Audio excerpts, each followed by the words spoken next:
Well, welcome to our next presentation. When I saw the program come out for the conference, this is the panel I was most excited about. So the fact that they chose me to introduce it is amazing. I love debates. I think I've watched every presidential debate, including the primary debates, for 30 years. I might be the only person who's strange enough to watch all these debates. And we're having a debate on a very interesting topic. The title is Regulation the Endgame?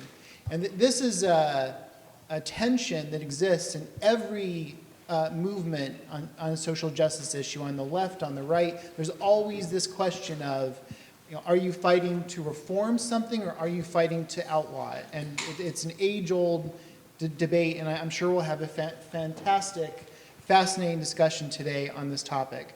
So I'm going to go through these intros. It's a lot of intros, so bear with me. Steve Alm is the prosecuting attorney of Honolulu, elected in 2020 to restore trust to the Honolulu Prosecutor's Office. He's a nationally recognized leader in criminal justice innovation, creator of the groundbreaking HOPE probation program, the former U.S. Attorney for Hawaii, and an award-winning judge whose decades-long career has transformed sentencing, reduced crime, and advanced public safety. So thank you very much for being here. Les Bernal, who I think needs no introduction.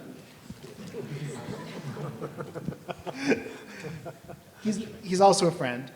Michael Clauw is the Director of Communications and Gambling Research for Campaign for Accountability.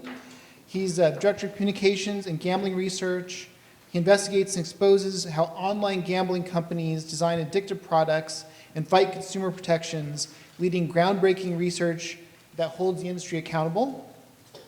Marcus Oshiro, who's a former state representative from Hawaii, is a member of 23 years of the Hawaii state legislature, former chair of the Hawaii Labor Relations Board.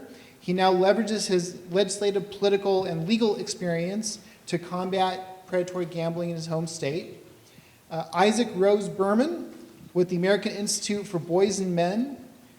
He is a fellow who focuses on gambling research and policy. He's also a professional sports bettor and leading industry commentator whose analysis, featured in the Wall Street Journal and beyond, shows how the industry really works.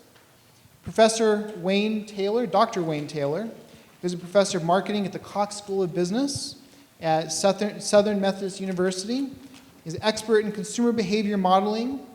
He focuses on loyalty programs, targeting and policy impacts, and the co-author of the landmark study, The Effects of Sports Betting Legalization on Consumer Behavior, State Finances, and Public Health, which revealed dramatic surges in online gambling, spending, and financial risk after legalization. And finally, Brianne Doura-Schawohl, I got that right? You did. Thank you. She founded Doura-Schawohl Consulting, a global government relations firm named one of the top lobbyists in 2024, 2023, and 2022 by The Hill. On behalf of the Campaign for Fair Gambling, she's been an opponent of the legalization of internet casino gambling, presenting testimony at legislative hearings, public forums, and conferences across the U.S. So please welcome this amazing and large panel for our debate today.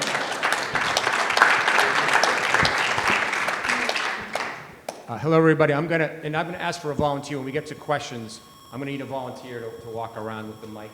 I'll get it. Okay, thank you. So when we get to that point.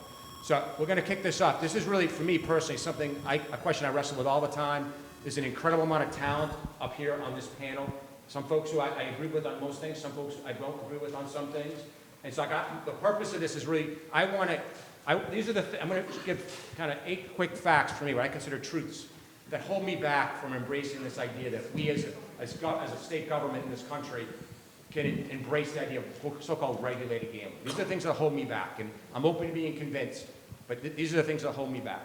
So number one is commercialized gambling is highly addictive, but that's not why it's illegal in our country. It's illegal because it's a con. It's a form of consumer financial fraud, like price gouging and false advertising. That's what the House always wins means. So how about Vegas? The policy debate is, should Vegas be on Main Street in America, and should Vegas be on every smartphone in the United States? Second truth is there's a fundamental and irreconcilable conflict of interest that exists between the interests of state lotteries and regional casinos and online gambling operators, okay, and the public good. The state is charged with protecting the public from the very business practices that generate more revenue for the state. Third, our fight as a movement here is about abolition, not about prohibition. Okay? Citizens are already free to gamble amongst themselves. Whether you live in Hawaii, Massachusetts, California, you name it. You're free to gamble. A group of us can get together, play poker. We can have our own sports bet on a Patriots versus the Jets, whatever we want to do. What's illegal, okay, is you can't partner. What's illegal is you can't run a gambling house. And it's still illegal in the United States to do that, with one exception, is you have to partner with state government. The fourth is there's no grassroots movement in America for commercialized gambling. Okay? It's been driven, it's online gambling, regional casinos, or state lotteries. There's no one pounding the table saying, I want this in my state. Okay? Everything that we see today, Lucy pointed out the last 40 years, that whole growth in our country has not been driven by citizen demand and a grassroots movement. It's been driven by powerful financial interests in partnership with a handful of public officials of both parties. And the last quick things here are, and these are things that really hang me up on, the majority of commercialized gambling profits, whether it's lotteries, casinos, or online gambling, they're extracted from citizens who've been turned into addicted gamblers. Related to that, the citizen who practices so-called responsible gambling behavior, like someone's mom, David Tarbitt's mom, goes with 20 bucks, and then she goes, that person, the so-called responsible gambler, they are irrelevant to the commercial gambling business model. Third, by every measure, and this is, we get a little more subjective here, but I think the evidence is clear, every measure the widespread legalization of commercialized gambling has failed. And so when I say widespread legalization, forget Las Vegas. You know, it's in the desert. It's about Las Vegas on Main Street and Las Vegas in every home in our country. But I would suggest to you the evidence is overwhelming that the legalization of commercialized gambling has failed. The construction of regional casinos across the country has created far more addicted citizens than jobs. We just did a talk in Manhattan, or it was a Queens, used Pennsylvania data to show them. There's roughly 30, a press release from the Pennsylvania Gambling Commission. They had 30,000 people registered for their self-exclusion list since its inception. Okay, 30,000 people, and that's just a tip of the iceberg. There's roughly 15,000 people that work at the state's casinos, part-time and full-time jobs. I mean, that's unbelievable. It creates more addicts than jobs. And the last piece I'll say is that some gambling industry folks will stand up and say, hey, commercialized gambling, we built our country on lotteries. You know, the American Revolution was funded by lotteries. It was the colonial times. That's how, just to be clear, that is not a true statement when people say that. The lotteries during the American Revolution and colonial times, those are one-time events. So they had to build a bridge or they were one-time events. Okay? They weren't selling tickets like Texas does to poor people at $100 a pop in low-income neighborhoods. They were sold to upper-income folks buying those tickets. They operated like raffles. That's the reality of it. So when the gambling industry folks stand up and say, hey, American Revolution, we find out it's not true. It's not true. All right, so those are my truths. We're going to have lots of disagreement probably on those truths. But to kick it off, I just want to invite, we have two folks, actually a bunch of folks that travel from Hawaii. I just want you to hear from a state that doesn't have any of this stuff. Just what it's like to live in a state where there's no so-called regulated gambling or commercialized gambling, and what it's like there. So, Prosecutor Alm, you want to go first, and then we'll go to Marcus, and then we'll just kick it off down the line. So thank you. Okay, well, it's one of those things that if that's the only thing you know, it's really hard. When I travel around in other places, I see the advertisements and other stuff that lead to this, and it just looks so phony, you know. Take a stop on Easy Street on the way home. You just know who this is aimed at. And I think there are a number of reasons. There are a lot of good folks that are testifying at the legislature and trying to keep it out whenever something happens. But I think it's that our Hawaii legislators over the years have just kind of had a soft spot for the little person, little guy, and they realize that's who gambling hurts. I really think that's a huge part of it. We've also been lucky to have a number of governors who have from the beginning said, I'll veto any gambling bill. That has been tremendously helpful. Our current governor has not said that, so that's not a good thing. But I think the legislators have always kind of taken stock to say, you know, this is going to hurt our folks, not help our folks, so let's not go down this route. Every year is nervous time, it's stressful. Marcus will know more about the behind-the-scenes work at the legislature, but we'll keep fighting it because we realize once it gets started in any way, shape, or form, you know, it's Katie barred the door. The one interesting part that I learned when I started a couple years ago as Honolulu prosecutor is in Japan and other Asian countries, the stigma is still really strong. So they equate marijuana use with any, you know, other kinds of things. And they're saying if we have commercial marijuana, for example, we could lose many of our Japanese visitors. So I think gambling may fall into the same kind of thing. If it's socially looked down upon, it's going to cause a real problem. And without our Asian tourists, Hawaii would go bankrupt. So, Marcus? Yeah, I just like to add that people in Hawaii, to a large extent, love gambling. But they go to Vegas, Las Vegas, Nevada for gambling. And I think most of us want gambling, casino-type gambling, to remain in Vegas, remain in the States, remain on the mainland. I think that's the prominent view. Unfortunately, you probably don't hear that in the media, print, press, broadcast media. But most of us, regular, common folk, would oppose gambling in Hawaii. There is a way to gamble. You get on the plane, you spend the time, you spend your money, go to Vegas. We love gambling so much, we call Las Vegas the 9th island. That's how much we love it. There's a hotel called California Hotel. You go there, you're going to see your relatives, your family, your friends, your co-workers, because Hawaii people love gambling. But we talk about online gambling, casino in your pocket, that's going to destroy Hawaii. We're known for sun, surf, culture, authentic aloha, history. We're the youngest state, 66 years. We're a laboratory of democracy. And we should be learning from all you folks here. You guys been through it, you guys done it, you've seen the best and worst of policy. We should learn from you. Thank you, I'm happy to be here. Whoever wants to kick off, feel free to. May I? You know what's interesting about speaking about there are two U.S. states that don't have any form of legalized gambling, right? Hawaii being one, and Utah. And actually, it's the industry that's kept legalized commercialized gambling out of Hawaii, which I find interesting. It's been one of the largest operators that's ensured that Hawaiians would jump on the plane for $99. Yes, I too have gone between the islands to the 9th island. And kept it that way. And I think that's kind of the thing here that's overarching in any of these questions is how much are the policies being driven by the industry that benefits from it, right? The Vegas Strip benefits from keeping commercialized gambling out of Hawaii. And they're happy to use the social concerns and the surf and sun argument there, and in that instance, but they're happy to counter it in other jurisdictions. It's about spinning the argument to behoove them in whatever state their ultimate goal is. So I'd just say that, first of all, Les, I love the argument that it creates more addicts than jobs. I think I'm going to use that because that's certainly the case in the UK.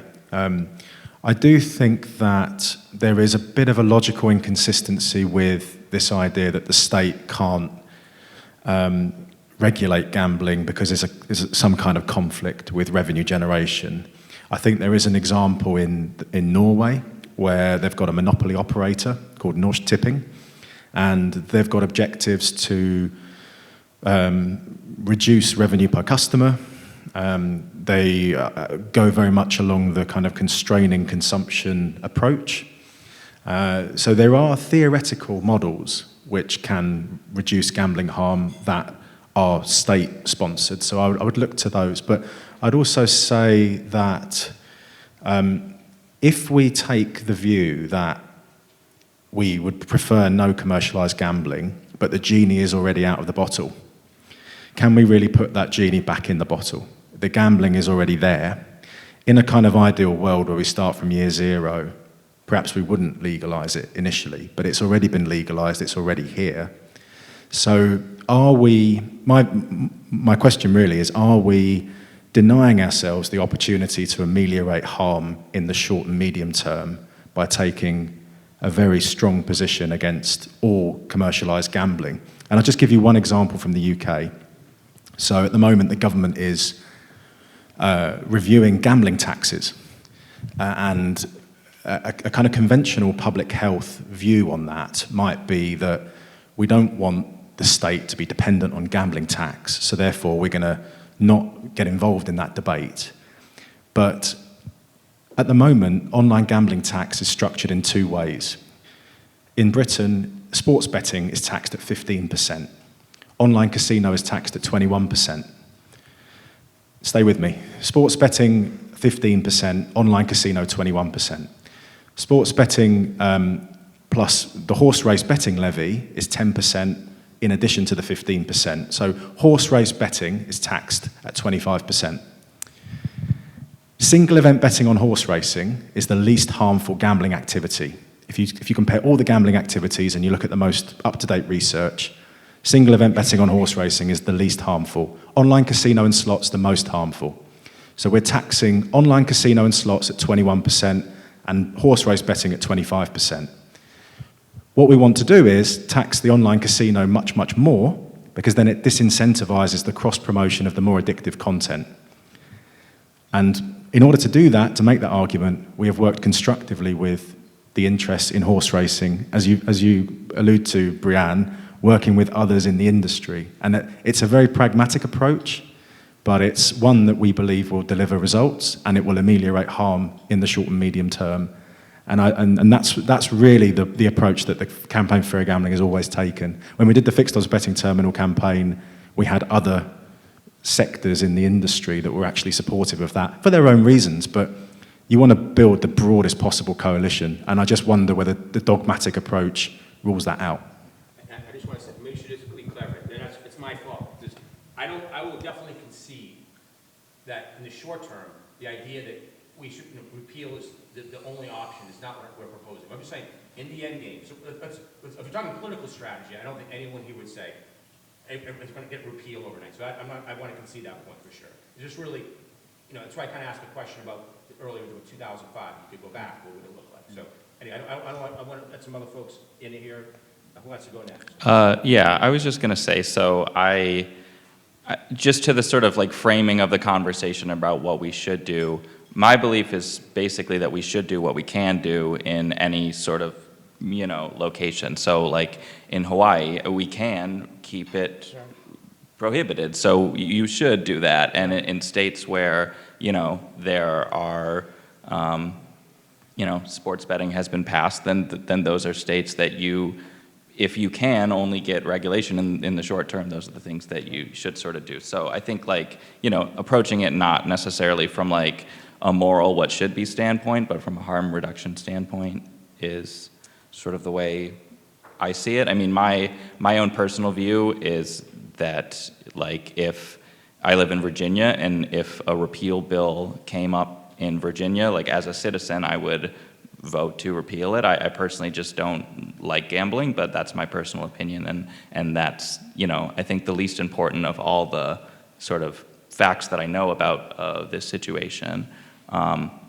But also, as a 34-year-old male, I'm also very aware of having a lot of 34-year-old male friends that, who live in states where sports betting has been legalized. I think probably less the one piece of pushback that I would give to everything up there is, I think when you frame it as we are not trying to prohibit gambling, we're letting everybody gamble in the comfort of their own home, I fear that sort of loses some people who, for them, they do perceive sports betting as offering a service that's not replicatable amongst their own friends. You can obviously find a friend who will bet the other side of a sports game with you, but if you want to, place $6 $5 bets on 6 NFL games on a Sunday, the legalization of that product is providing a service. Now, I mean, that service is very predatory and harmful for a great number of other people. But I do think, like, to not lose those people in our arguments, like, we should at least acknowledge that for some people there is, a service there, because in building any sort of political momentum, like, we have to be aware of where the resistance is going to come from. And I do genuinely think that that is a legitimate, like, possible, I don't want to quite call it grassroots, because it's obviously going to be fueled by the industry, but there will be, like, legitimate opposition to repeal in certain places from individuals, and not necessarily only from the industry, that we do have to contend with. I wanted to jump on that a little bit, if you don't mind. Thinking about today, and I'm glad I came down here from Dallas to check it out and learn more, and talking with Les, over the past few months, I think it helps to understand there are multiple products here. I really like what you brought up early, Matt, about let's focus on the product, not the individual. Some products are incredibly addictive. 15 years ago, I worked in Las Vegas at one of these destination casinos. We never in our wildest dreams would think to do what these companies are doing with these VIP hosts and what I've been learning more about recently. To us in Las Vegas, a VIP host is for someone who has deposited $50,000 in the cage, and it's there. They can afford to lose it, and you get special treatment. That's how it works out there. But we also have to, on the flip side, we kind of have to be mindful of the fact that it's easy for us, I'm going to push a little bit here. It's easy for us to say, oh, I'll just jump on a plane and go to Las Vegas. Not everybody has that option. So sometimes people want that type of destination experience, but a little closer to home. It's a little more affordable. I'm not saying what we have now is a great solution, but if we focus on the product, we have destination casinos, we have lotteries, which I agree with you, Les. I don't think states should be as involved as they are. Regional casinos, and then online sports betting, which is a totally designed to be addictive product that I'm fully against for the most part. So Les talks about commercialized gambling as this great con, and I will say I feel slightly con because when Les invited me down here, he promised I would only be on really easy panels, and this is an incredibly difficult question. I think if we had had this conversation 5 or 10 years ago, it would be a very different debate. And to sort of bolster what Les said earlier, and to go back to this conversation from a couple panels ago about placing illegal wagers, it's not just that if gambling companies do not partner with this state, the only form of gambling you can do is bet against your friend. There has never been in America, and even in the world where Les is imagining, prohibitions on you as an individual placing a bet with an operator. We're talking about sort of sports betting being offered as a service and the conveniences and benefits that that brings to people. There is no world, even if sports betting and gambling was not legal, where someone who was placing a bet would be in legal trouble or they could go to jail. So I think that's an important thing to recognize off the bat. It would purely be on the operator's side. But the most important thing here, I think, is the advent of the internet, right? We spend our lives, particularly young people, online, and gambling has moved online as well. More than 90% of sports bets are now online. Online casino is only legal in certain states, but where it is, people gamble online a lot more than they do in brick and mortar casinos. And the reality is that it's just incredibly difficult to prohibit these things when they are online. I have a younger sister. When she goes on YouTube, she is shown ads for illegal gambling sites all the time. When you go on Snapchat, when you go on any of these platforms, illegal gambling, legal gambling, it's simply impossible to escape. And I think if we take the view, 20 years ago, it's easy to say we are not going to legalize this, we're not going to have physical places that people can go. It's very easy. In 2025, when people can simply log onto their phones and gamble anywhere, I think it's much more difficult, and we have to be much more cognizant that regulation must be about curtailing that online use, which is a tricky question, but I think puts me sort of firmly on the side of regulation must be the end game. Does anybody want to add anything before I jump in? I was just maybe going to ask a quick question whether, like, I know I've heard Isaac talk about how he supports banning like online casino games as a distinction from sports betting, and I was wondering if that was just an opinion that the whole panel shared, that we could just slot that away as, you know, that's something that should be banned. Online slots bad. Yeah. Anybody pro online slots on this panel? I don't know. Like, as a serious question, I guess raise of hands, does everyone support prohibiting online casino gaming? Yeah, I think the key thing there is the presence of illegal online casino is not an argument for legalization. And Derek touched on the work that was commissioned by the Campaign for Fair Gambling that was carried out by YieldSec. What's happened in the US is, since legalization, the promise was made by the industry and its representatives that legal online gambling, whether that's sports betting or iGaming, would displace the illegal market. What's happened is it's supplemented it. It's created more gamblers, and the illegal market has grown. You cannot deal with the illegal gambling by offering legal gambling. You have to go about doing the work, the enforcement work, and that means, I think, ultimately that means going after the individuals and the jurisdictions that are harboring illegal gambling operators. So I think we have to not look at it through that lens of like, we have to have a legal offering, otherwise we'll have illegal gambling. The solution is enforcement. I may just jump in with a couple of thoughts real fast. One is to the point that Isaac just made in regards to, like, was it your sister who's getting online ads? So, like, part of the reason why there's so much advertising on his sister's app and all of your, if you have grandkids, is because state governments have normalized commercialized gambling. Like, we've normalized that. Like, you know, so yes, the internet didn't exist 20 years ago, but the reason why those ads are happening is we have normalized commercialized gambling. We made it the heart and soul. The thing that we advertise to the American people in this country more than anything else is commercialized gambling and advertising marketing. That's what we do. We advertise that more than join the U.S. military, anything. It's in state after state. That's what we push the American people. When I was a kid, I mean, I'm much older than many in this room, you know, in the 1970s growing up, we used to run ads with John Wayne, and he'd come on camera and he'd say, invest in your country, buy U.S. savings bonds. You know, we used to encourage everyday people to save money with bonds and so on. We encourage people to build assets. Half the country has virtually no assets whatsoever, and the other half has retirement funds and everything else, and those folks don't really gamble. So that's one thing. So the reason why you see that is the normalization. To harken back to the litigation panel, the commercialized gambling industry, in the words that was mapped it, said, this is the only industry, it's textbook, what do you say, it was textbook negligence, except for the gambling industry, that doesn't apply to them. This is a government program.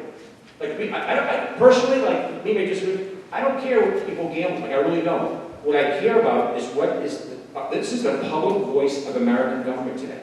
If you live in a low-income community in this country, this is what we've given you. We've given you casinos. If you live in a poor neighborhood in Texas, they're selling $100 scratch-off tickets on every street corner. I live in one of the most economically challenged communities in the state of Massachusetts. They sell $50 scratch-off tickets. That's a government program. And so we say we can regulate this, reduce regulation. Like, look at what we have for regulated gambling now in our country. Like, why? I just think, how can anybody believe, you know, Georgia has cartoon figures on online gambling. Like, you know, my own state of Massachusetts has Frosty the Snowman on scratch-off tickets. Like, who are they targeting that? They're targeting kids.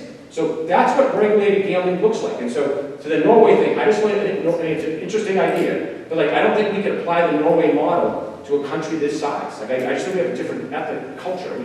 So that's what, the last thing I want to say to the point of, because I think Matt used the phrase genie out of the bottle. And so this is really, it's a great line that I want to really, everyone needs to debate this for themselves internally.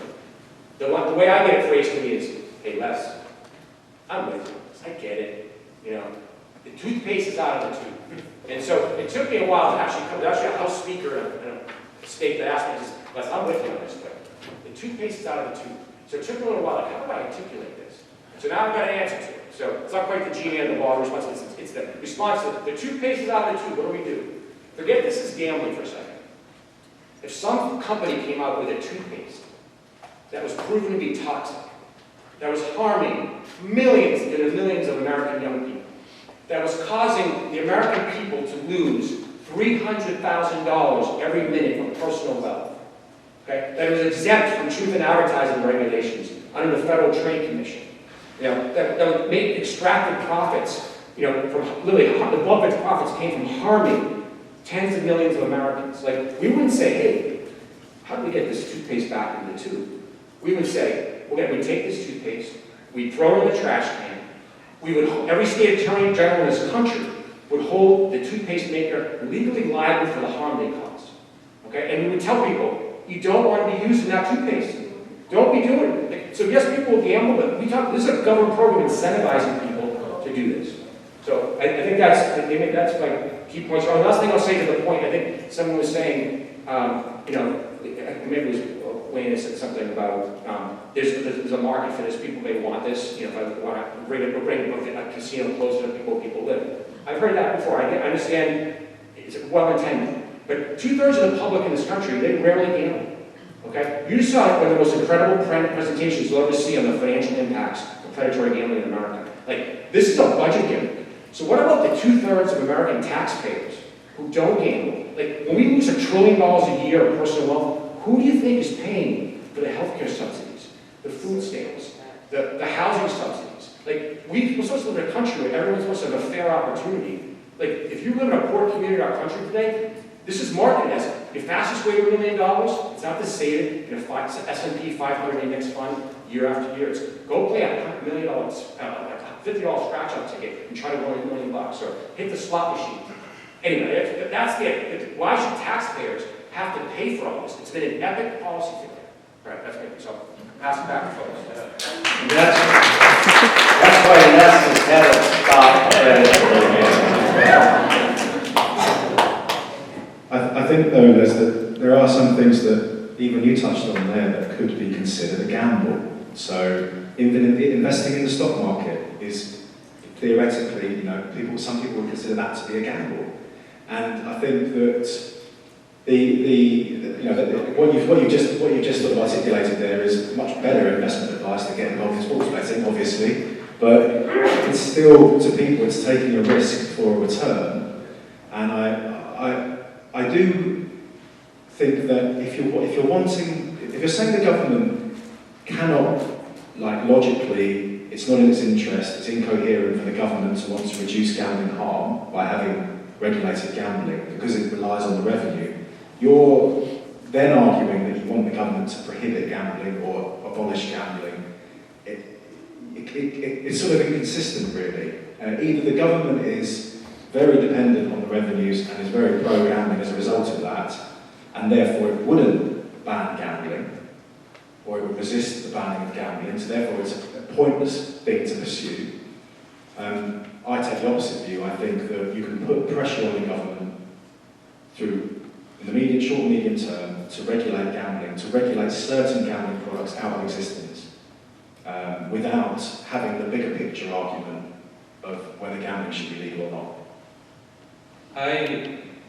When I hear the sort of the toothpaste out of the tube comment, or genie out of the bottle, I do think that there's obviously in your context, Les, you probably are directly pitching them on prohibition or abolition rather. But when I experience those things, it often comes, people say it in a sort of fatalistic way where I've had a lot of conversations with various groups that aren't focused on gambling, but just sort of general advocacy groups. So I'm kind of pitching them on the issue anew. And the reaction that I get from most people is sort of this seems bad, but what are we going to do? And to me, the what are we going to do is just sort of a lack of imagination, where they are kind of stuck in this legalization binary, where it's in their very state that they live, they watched the battle that eventually resulted in it becoming legalized, and then once it became legalized, in their mind,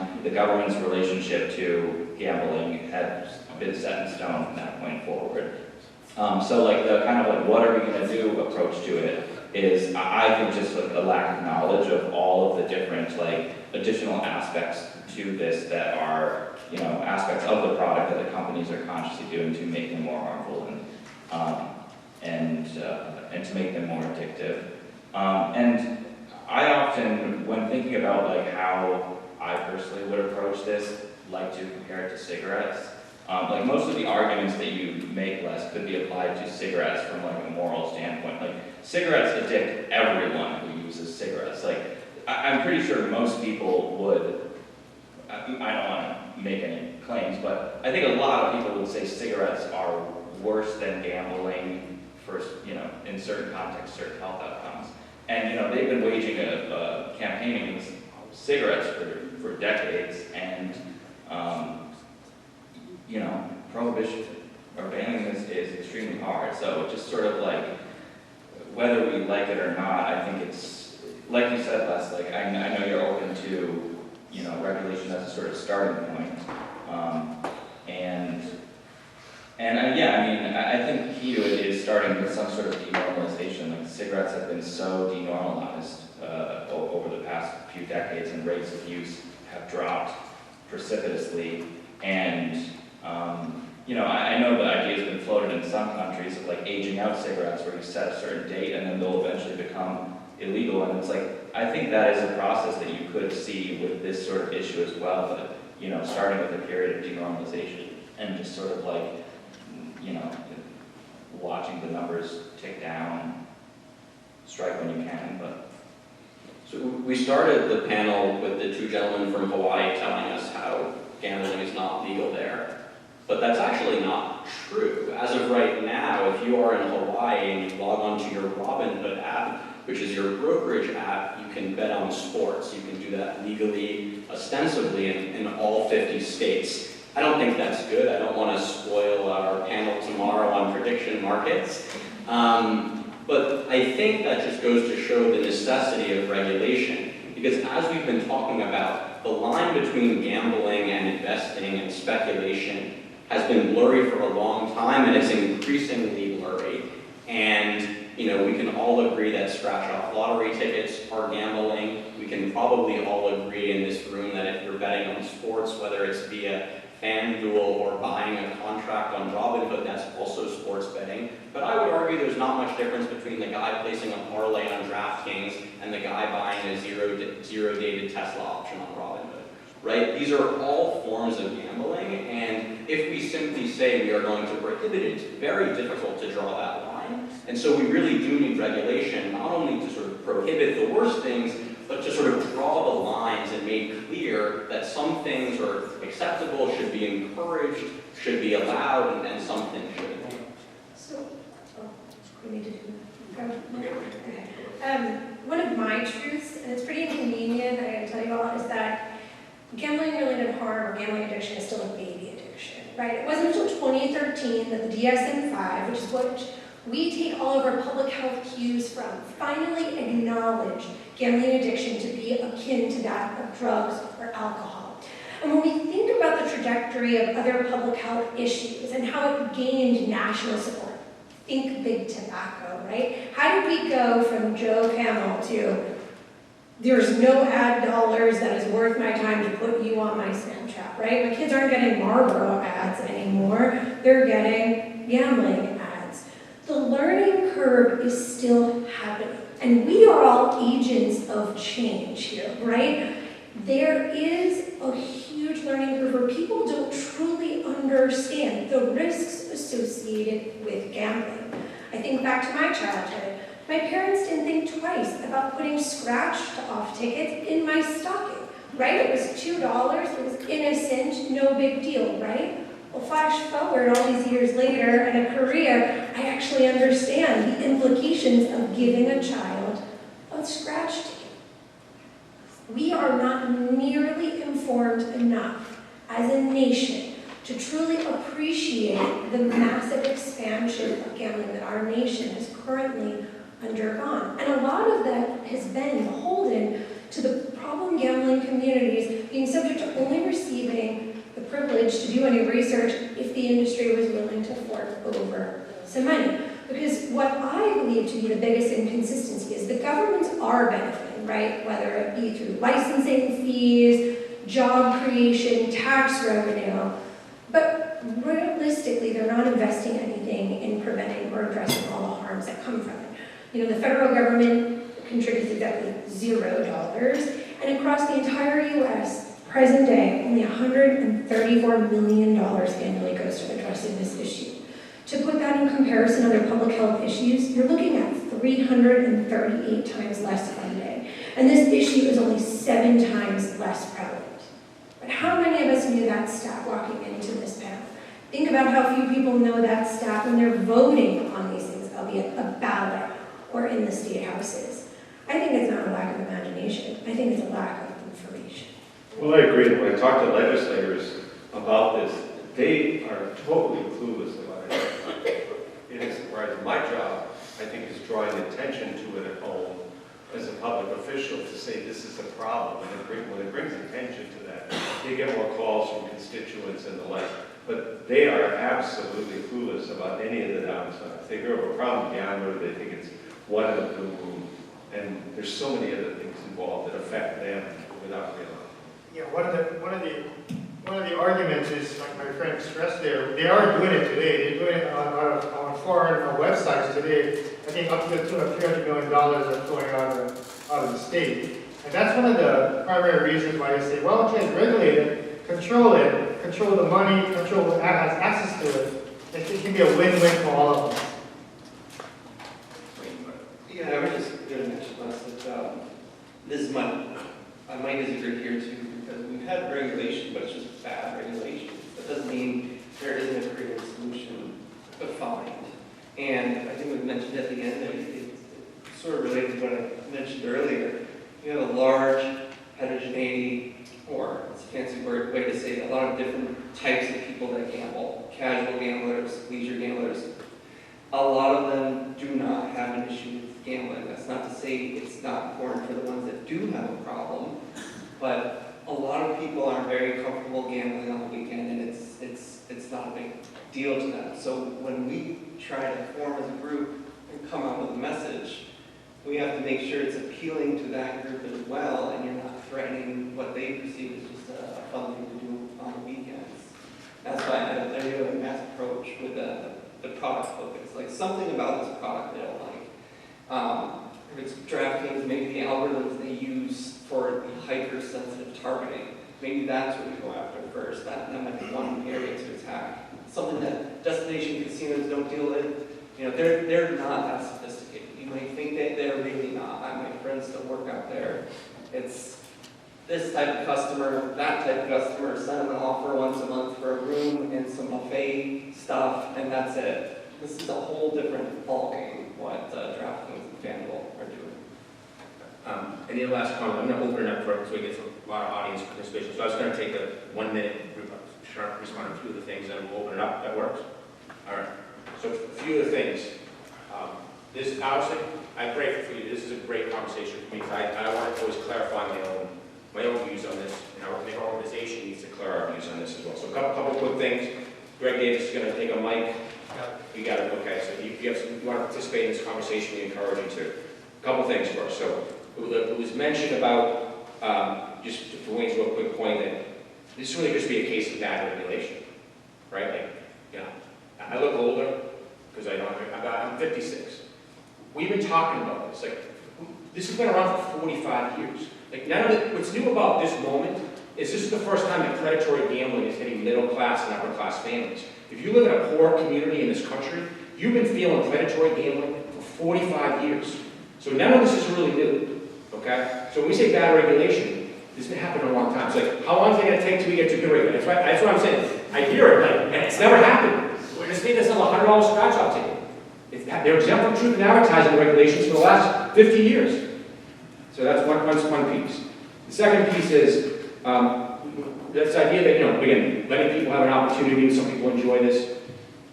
One of the truths up there, this is, no one kind of has denied this, like, the casual gambler, who you just described, is irrelevant to this government program, okay? They make up a tiny percent of the revenues, and it's all about the addicted gambler. So the casual gambler, like, at the end of the day, if the government wasn't promoting this the way it does, like, they didn't do something else for the weekend. Like, this is not, this, no one's, you know, there's no passion. Give up basing their vote as a casual gambler to build a casino in my town. That's not happening. To the point about Robinhood and comparing this to stock markets, incredibly valid. And the reason I would tell, when I'm telling you, the reason why Robinhood is prospering today is because similar to the ads on the apps, his sister's name, is Robinhood is these guys are exploiting state laws. Like, we have completely normalized commercialized gambling across our country. So Robinhood is a gambling app.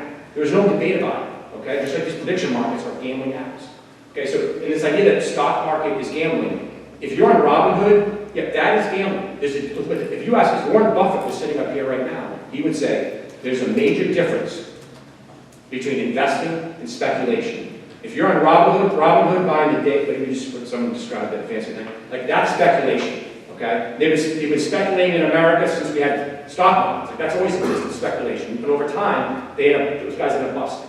But there's a huge difference. If I take $1,000 and I want to run a charity, right? Put a little money aside year after year over 25 years, like, you don't even make a lot of money. You put that into an S&P 500 index fund over 30 years, I'm going to be a millionaire. Like, there's a huge difference between investing. When I invest, I own a piece of a company. I can go to the local bank. I can go to Bank of America and say, hey, listen, I have $5,000 worth of Apple stock. They'll give you a loan on that.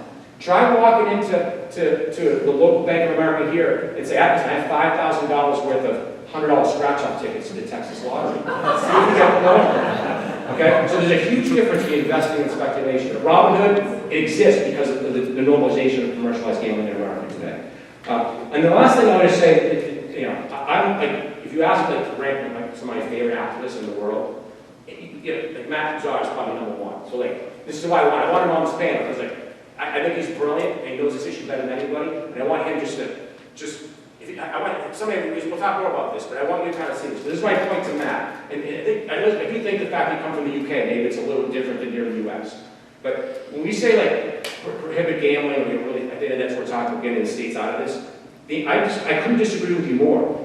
This is about letting people do what they want privately, allow small unlicensed gambling games. What's illegal is Matt Zarb-Cousin in the US couldn't be the house outside of Vegas. Okay, you couldn't be that. You couldn't run a game, a gambling game as the house. So you can gamble all you want. But the reason why this matters so much is it's predatory gambling in our country. It's an institution. This is a government program. This is the institution of predatory gambling. And as I said last night, it's cruel and oppressive. And what makes this matter to the U.S., Kitty Marts, I want somebody to tell me, like, why is Kitty Marts expendable? Okay? Why is Bobby Hattersley expendable? We live in a country where all blood is royal in our country. Okay? All blood is royal. We have millions of citizens who we have a government program that's the public voice of American government that has rendered millions of Americans as expendable, less than equal. Okay? That's what this is about. It's not about gambling. It's about our direction of our society. So I think those are the last key points, and then we'll open up to questions. Greg Davis has the mic. All right.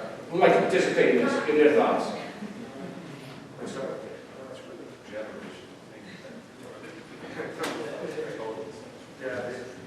Hi, I'd love to just get your thoughts. It seems like everyone agrees on some level of regulation, and then it's a matter of what is plausible after that. It seems like one of the obstacles to abolition, at least in the United States, is this idea of the casual gambler, someone that isn't contributing to the profit of the gambling company, but is going to go to the voting box and say that I want gambling to stay. And in that way, I'm wondering if denormalization is going to be more effective than trying to abolish in legislation. Could I take that? Yeah, I think that's a really important point. I would point to, like, a couple points you just made, Les. I just want to make sure, like, we're not talking around each other. Like, when you were sort of disputing the point about, like, no regulation has worked over the last 45 years and pointed to the lottery, I don't know about Matt and Isaac. Like, I don't like the lottery. Like, I'm not talking about state lotteries when I'm talking about this. I think we're mostly talking about sports betting here.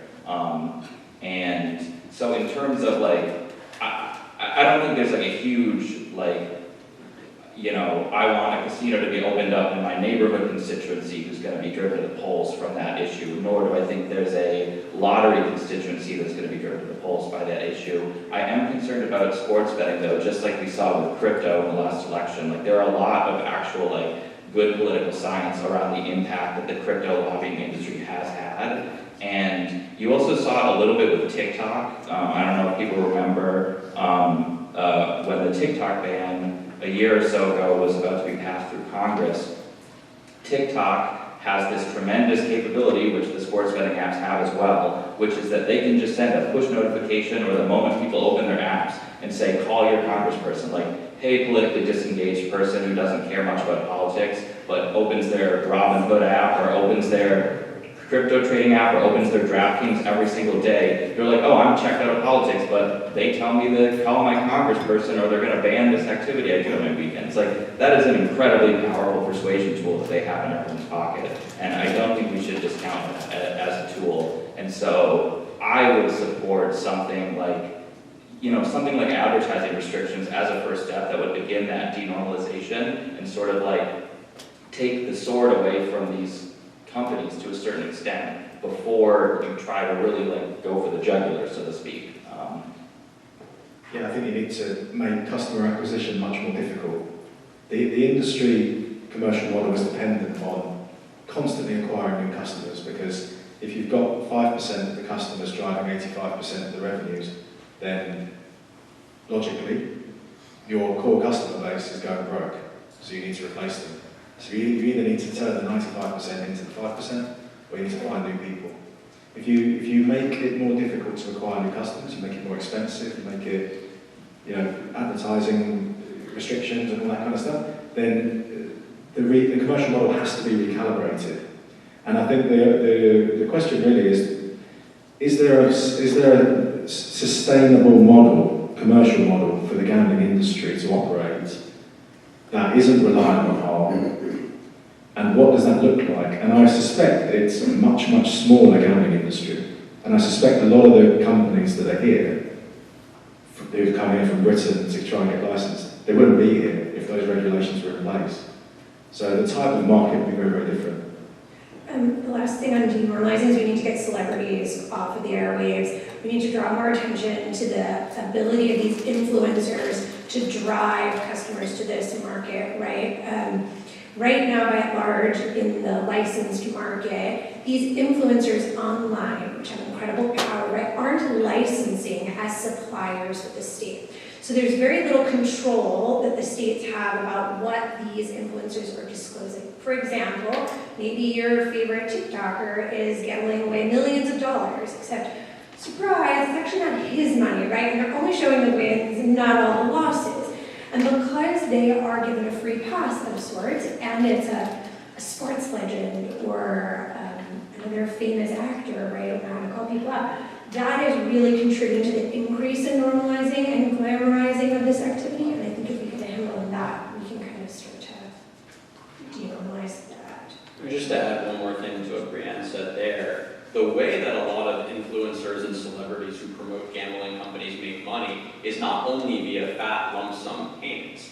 When they say, sign up with my code LeBron, they often have revenue share agreements where they get a portion of people's losses. Drake, one of the biggest pop stars, is paid like $100 million a year by an illegal online casino which funnels kids to state, as we talked about before. I mean, it just should not be legal, right? When you talk about, there's one thing to say, you know, disclosing that this is an ad and how much you're getting paid. It's another to be driving people to a site and profiting off of their loss, and that's something that can be fixed via regulation and can contribute to denormalization. We have. We've gone to a few states and we've changed that. It is no longer allowed to have rev share deals between a marketing agent and an operator. It's cost per acquisition. It was a lift. We were met with a lot of objection in the states that we were able to achieve this, but to Isaac's point, it is a regulatory fix, but who would have known that at the time we legalized, right? Dirty little secrets of how this world operates. I just want to add one thing, just to respond to a couple of things that were said, and go to the next question, Greg. To Michael Claw's point about, he's concerned about how people respond if we go after sports gambling, right? So here's the most recent example. There's like several of these examples, but the state of Missouri last fall, had a statewide referendum. All the pro sports teams, they spent like $40 million along with the gambling operators to push a message. And it wasn't like, hey, vote for sports gambling. It was fund education, vote for sports gambling, okay? Our side, was one casino interest, spent a little bit of money, but it's like maybe our side spent about $10 million. They spent $40 million to get this on the ballot. They won, literally, by like 2,000 votes, out of something like 2 million votes cast statewide. Like, so when we talk about the votes, there is, again, one of the truths, there is no grassroots movement. I'll take my chances any day of the week. If you just have a straight up and down vote on this, hey, will you vote for legalized casinos or legalized sports gambling in your state with no carrots whatsoever? It's going down, without question. And that's my background campaigns. Like, they have to have the carrots in there. They've had the carrots in there for 40 years. Georgia has a debate right now. Legalize online gambling, sports gambling, and we're going to help fund the Hope Scholarships, which ends up, at the end of the day, sends middle class and upper class kids to go to college. All right. The last, I would say, to Matt Zog's point, which is really important, this is really, really important for everyone to take with this. Is there a sustainable business model? All right, I don't know how you frame this exactly. We have to find a sustainable business model for the gambling industry, because our argument was it'd be really small. So the best data point I've ever seen, and maybe others here have seen it, and we'll get to this, but it's out in Natasha Schell's book, Addiction by Design. 75% of people walk into a casino were so-called casual gamblers. Guess how much revenue they contributed? People who weren't suffering harm. 4% of revenue. They're irrelevant to the business model. Wall Street Journal, 70% of online gambling profits come from 1/2 of 1%. That is the business model. Quick clarification on this, just this, I was in the industry in Las Vegas. That is true, but the small percent is not from the down on the luck, addicted gambler. It is from whales in Asia. Respectfully, for a Vegas market, which is people talk about Vegas in Gary, Indiana, or Vegas in, upstate New York. That's the business model. So yeah, we're not debating Vegas. Vegas is a different debate. So just be clear on that. But I make that distinction to keep that. Why try? Yes, probably. Vegas is a different market. So Vegas, we're not talking Vegas right now. It's about Vegas on Main Street, Vegas in your kid's bed and whatever. So I'm going to invoke introducer's privilege here and ask each of you to answer the same question briefly. So the work I've done, working to roll back greyhound racing, is one of the only successful prohibition movements of our time. And my experience has been that regulatory efforts have built support, reform efforts have built support for prohibition. I've also heard compelling arguments from others who disagree that reform efforts further normalize gambling, and because we live in a democracy where that's designed to produce compromise and we have big deals and fighting powerful industry, you can sometimes have betrayal of people who are suffering from one form of gambling addiction or another. My question for each of you is, do you think reform efforts strengthen the case and lead toward a future prohibition, or do you think they waylay or short-circuit the case for eventual prohibition? I'll start off and just say strengthen so you can keep it short. I think it's non-binary. You can fight further expansion now while pushing for reform. Yeah, you got to do whatever you can. We'll try to keep it out, and if it's there, try to cut it out. I think it can strengthen the case for prohibition later on the line if you start by doing things like denormalization, like advertising restrictions that start to denormalize, fund research so that we can actually get very clear research that unequivocally shows actually we do need to outright ban this thing ultimately. And so an introductory package designed in a certain way can certainly strengthen the future case. If you can keep the person out of the emergency room, keep them out of the emergency room. If you can't, triage. Yes, I think it does short-circuit the argument for prohibition if the reforms are effective, but then if they're effective, we don't need prohibition. I'm in the same boat. It depends really on how you're tackling this reform. I do agree that we need to denormalize. And I hate that they talk about bets during football games. That drives me insane. That's a new thing there are tutorials on how to make sports bets, and I don't like that, so, but. And someone may, I think, touched on this further down the panel. I'm of the belief that you need two tracks. One track is you take the good hardcore reform approach, have thoughtful people like some of the folks on this panel pushing for that, and then we need a lane, a big lane, saying this has been an epic failure. Why are so many Americans being rendered expendable under this? And you need a repeal track. Because having that track, that makes that really puts pressure. This is the ultimate special interest group. This is the most powerful special interest group in this country, especially in state capitals.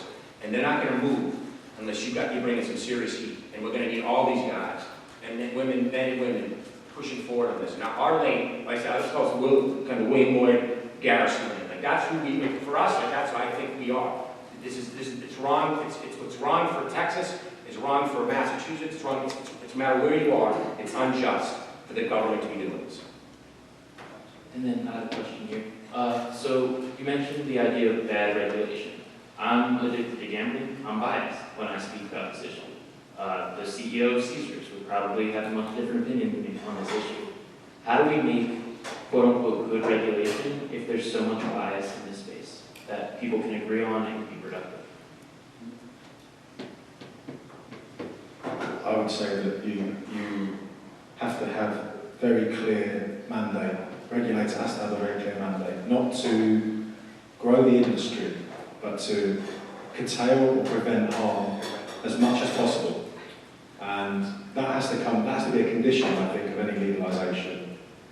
The problem we have is a lot of regulators don't have that mandate. They see themselves as facilitators, and in the worst cases, economic development agencies, you look at some of the tax haven. So, good regulation, I think, comes from good objectives. And that has to be, as I say, a condition of legalisation. Yeah, add to that, it does kind of feel like the seatbelt issue that we were talking about earlier. We need to find that seatbelt, the one very precise thing that is causing problems, and attack that like there's no tomorrow. And that's something everyone can get behind, because it's very clear what it is. And if we're very precise about that, I think there's a chance to really make a dent.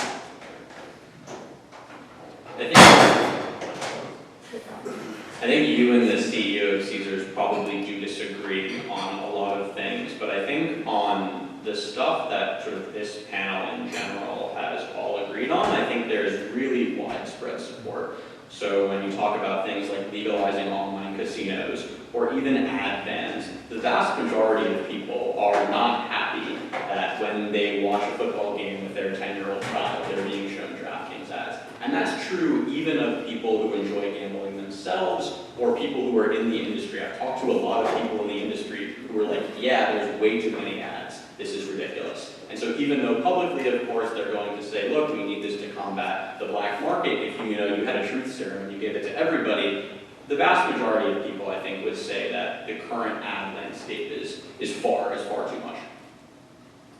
I would just add to Robin, the question here is, there is no way for Caesars to make money. They need that regulation.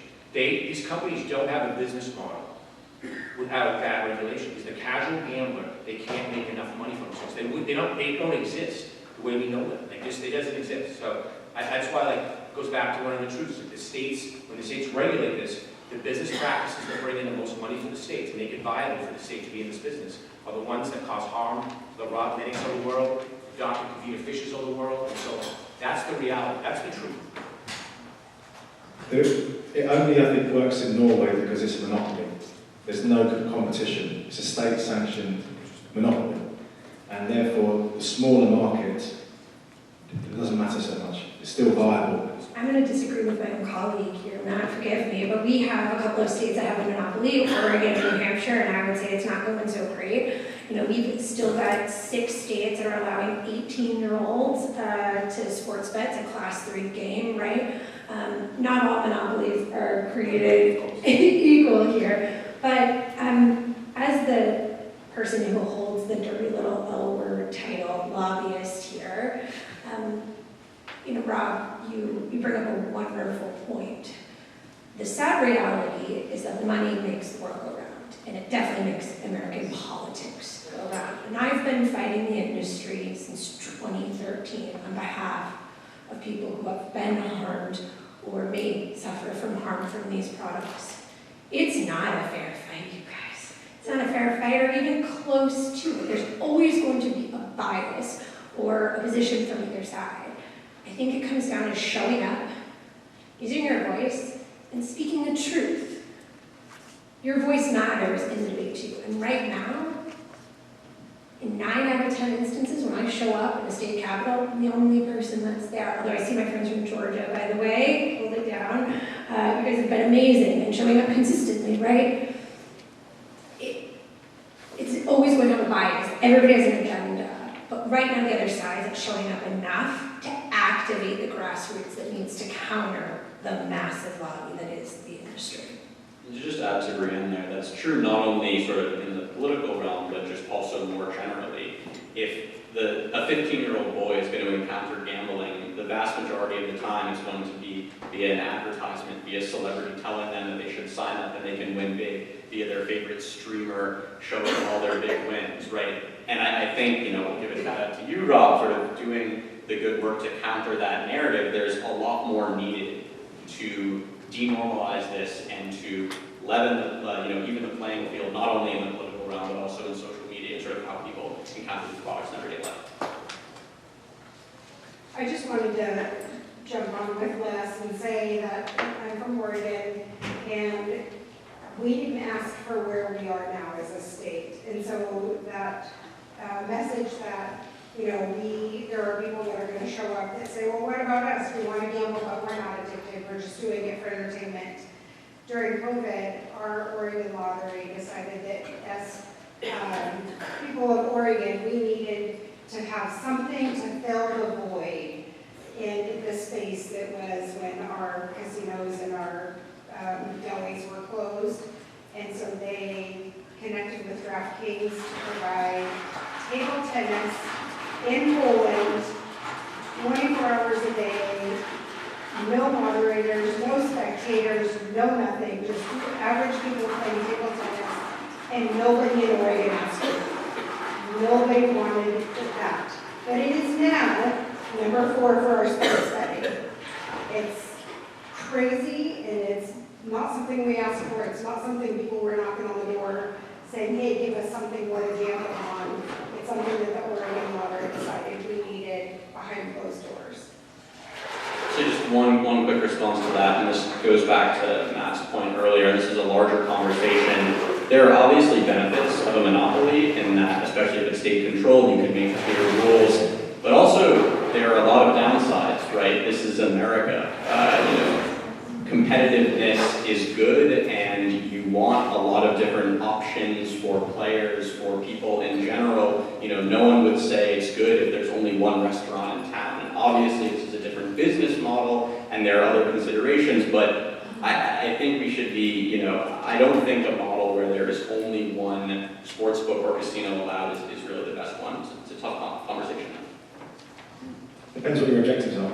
If it is to cater to existing demand without stimulating that demand, and to constrain consumption, and to reduce or limit harm as much as possible, then I think it is a good model. And I would encourage everyone to look at the Norwegian model. I think it does work. I'm not saying it's good because it's a monopoly, I'm just saying that it's viable because it's the only licensee. I will say just quickly, I think the only state that has been tried in the U.S. was Washington, D.C., where they ran their own sportsbook, and it closed after about a year because they lost a lot of money. One of many instances where the Norwegian government is far more effective than the American government. Not that that model cannot work or will never work, but it's not that easy. I think what I'm hearing you say is that this is an opportunity for reform. Because drawing attention to the sports wagering catalog and what your states are allowing people to wager on is really key here. I was in Illinois a couple months ago, and I pulled up the sports wagering catalog. By the way, that's what this, it's a document that exists in every state that has sports betting, and the regulator will prescribe to the commercial operators what they're allowed to take bets on. And so Colorado also has an affinity for table tennis. In fact, it's actually about 80% of its revenue in any given 30 days. It's wild, right? But I pulled up Illinois, and it was 111 pages. And I just sat there, and I circled all the ones that I was really curious in understanding. Who's participating, how are they participating, and how much of the revenue is being arrived at by this, right? And I don't know when to scale. It's generally like 2 a.m. I don't know, you'll know better than I, so I'm going to throw you under the bus here. But right, there's an element to this where it's predatory just by its mere existence. And so, are you going to ever win a repeal in Oregon? No, it happened during a time where the state was desperate. They felt this was justified. Maybe they don't need that. Maybe you go see what else they're allowing you to accept that. To Brianne's point, actually, a lot of these sort of really niche markets, especially on the sports, you talk about random table tennis or Ukrainian volleyball or whatever, often those are actually not profitable in isolation for the companies. They're there because they want something for people to always be betting on. In the same way that if you're going on Instagram or TikTok, they want to have unlimited content. They want you to have the infinite scroll. Sports folks also dread the idea of you logging on at 2 a.m. and having nothing to bet on. And these are not stupid companies, right? Even if they are losing on some random volleyball market that they're offering, obviously net this is profitable for them, which means it's a loss for their users. But I would say, in the same way that everybody on this panel agreed that online casino games probably shouldn't be legal, I think probably most people would agree that certain markets, whether it's the random table tennis games or the bets on whether a next pitch will be a ball or a strike, these micro bets also could probably be gotten rid of without sort of significant harm to the people who are just enjoying this, because these markets sort of really target those people with real harms. Can I ask one? Yeah, we'll kind of wind down. Maybe these last two questions and then we'll wrap I got at least two more. Oh, I'm sorry. Okay, sorry. Yeah, Greg, I didn't see you were doing. Hi, my name's Rob Golder. My question, you made several statements about wagering and that somehow or another that participating in the prediction market, in your mind, is King's X sports wagering. Yes, I'm sorry, is what? Sports wagering? Yes, it is, completely. Well, in Texas, that's not true. Just so we're clear, nobody should be in this room thinking that an activity, investing, that has been around forever, is not a game of chance. Now, I've been in this business 30 years, and there's always been these people that have come up and said, because you need three things. You need consideration, you need an element of chance, and a prize. And people get real smart and they try to hide one of those, whether it be the element of chance, whether it be consideration. And I've faced many times in legislative hearings where they said, well, Ron, what about the stock market? That's gambling. And the people you represent, are you against that? Investing, and the risk that comes with investing, is not a game of chance. And I've told my clients, the idea that they're going to jump in has already not worked. And I think we'll see in 4 or 5 months, it'll play out just like any other contraction that they've tried to get around common sense, which, in our state, for example, for sports wagering, you've got to amend the Constitution.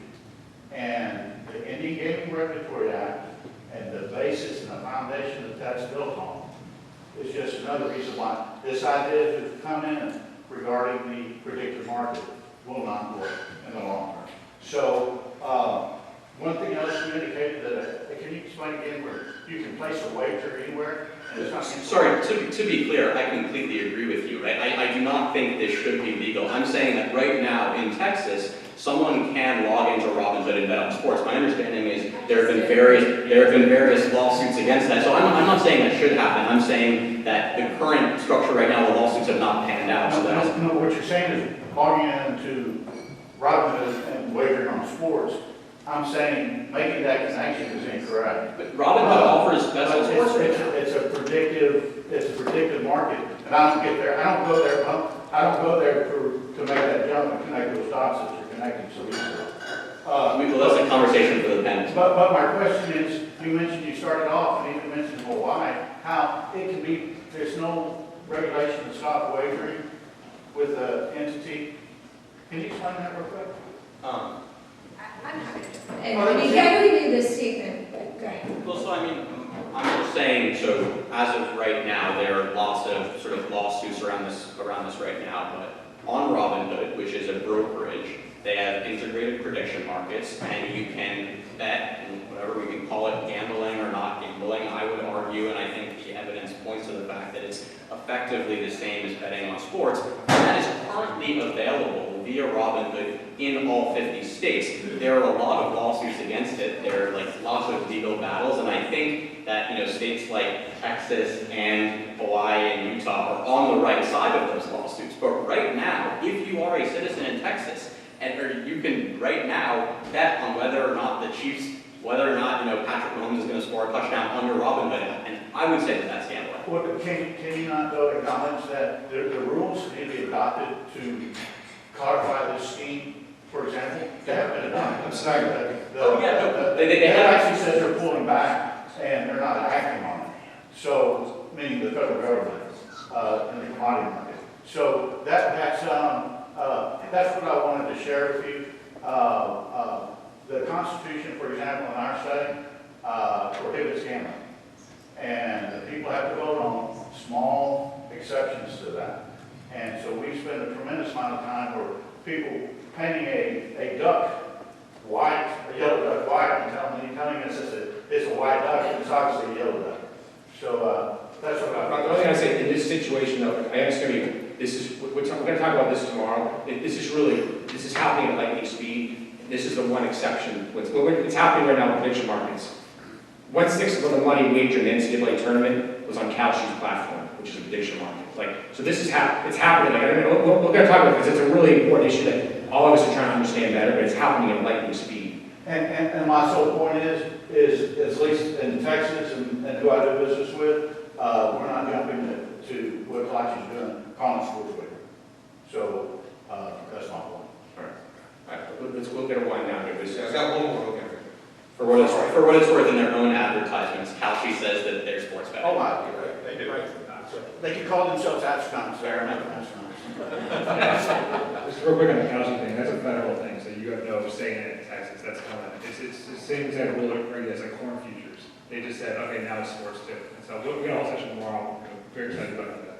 I wanted to say that I do really find it, the stock market or sports betting behind a collar is really interesting. I will say that the one thing I haven't heard yet that's a huge difference is that even if you're doing very gambling type stuff in the stock market, like short dated how many futures options or options on Tesla, right? There are corners that are like that, but they're fairly regulated. I can't invest in like Solar City because they're a private company, thank God, right? I can't trade currencies in the U.S. because that's highly speculative, that's restricted in the U.S. The other big difference too is that say I'm good at it and I can invest well and I just win a lot, they'll let me keep going. The sports betting, if you win too much, they cut you off, right? That red carpet they're rolling out, that's where this was, like if you're winning, they're gonna shoot you about size and they're gonna let you go. It's so bad that the professional sports bettors, it's kind of a misnomer. They spend so much of their time hiding their bet activity. And they have to like pretend to be like they're indecisive or something like that. So the sports folks let them play longer. That's the big imbalance here that I think that really makes the predatory part of it. So I just wanted to But the leverage trading platforms, the frictionless trading platforms are making money on the trades and the commission on the trades. So arguably there's still a disalignment between the interests of the consumer and the platform because you don't want to keep changing your position all the time, right? So this is where I think leverage trading especially is extremely addictive. It is like gambling. A lot of these platforms, I'll call them out, Trading 212, eToro, they're like casinos. They're online casinos. I mean, Robinhood is obviously probably the biggest one in the US. So I think there is a blurred line, but I think we have to do better at delineating between investing and speculating. Do you live in Massachusetts or New York by chance? So Massachusetts this week published from their gaming commission some data around how many players are being limited. And it was 67% of those that were winning were being limited, and those that were losing had their credit increased. And yesterday, while I was on the plane here in New York, filed a bill to make it illegal for sports betting operators to limit bettors. So stay tuned, another opportunity for reform, you guys. Can I ask just one last question, maybe to go down the line? I think you guys have made lots of good arguments for and against abolition. do you think that there is a reason to, whether you want abolition or not as the end goal, talk more about near-term goals as a movement, rather just for like, you know, the respectability of the movement and I think, you know, making the tent bigger to keep the abolition talk to a minimum. As you know, I've worked in other spaces where, you know, like I've worked with a lot of prison abolitionists as a civil rights lawyer. They're more effective when they don't talk about prison abolition as much. As probably the most pro-gambling person on the stage right now, yes, I 100% agree. I'm going to agree as well.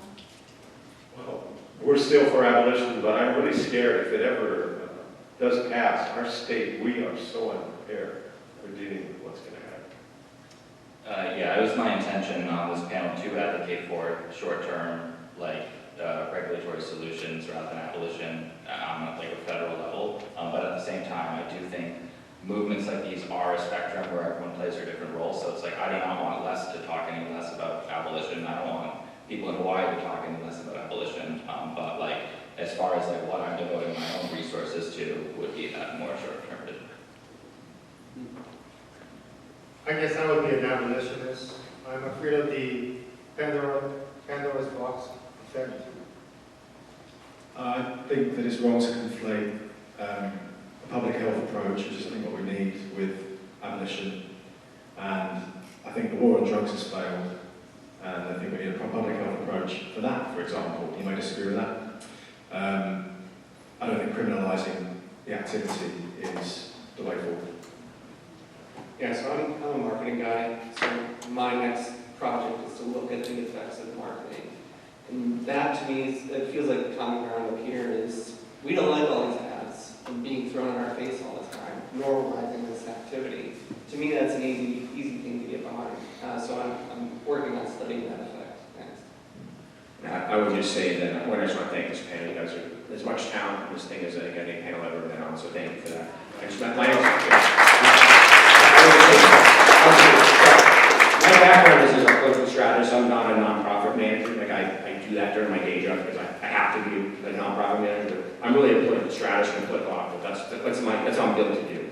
And if you ask me, if you study the successful social movements in American history, they all have different lanes.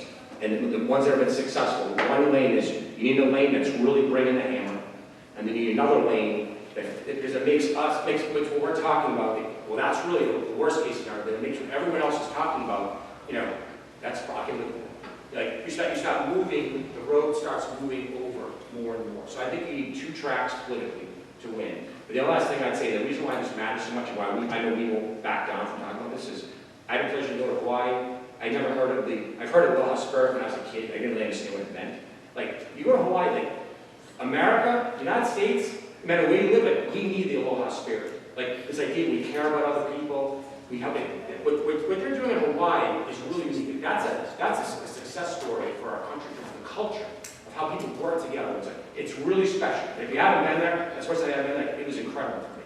I didn't know what it was like. People walking down the street would say hello to me. It was just totally different than any other place I go in the country for the most part. So this matters. It's not about gambling. It's the direction of our country, no matter where you sit on the political spectrum. So that's why it matters that we're heavily hitting hard on this from all these different lanes. We all have a role to play, but that's the reality of political history, is you need these different lanes. If we're going to win, if one lane, you know, don't talk about the industry wants to talk regulation. We've had regulation for 45 years. We got to have one lane to say it's been an epic failure, which is completely, I would say, I don't know it's the truth, but great. Thank you so much. Thank you all for a great discussion.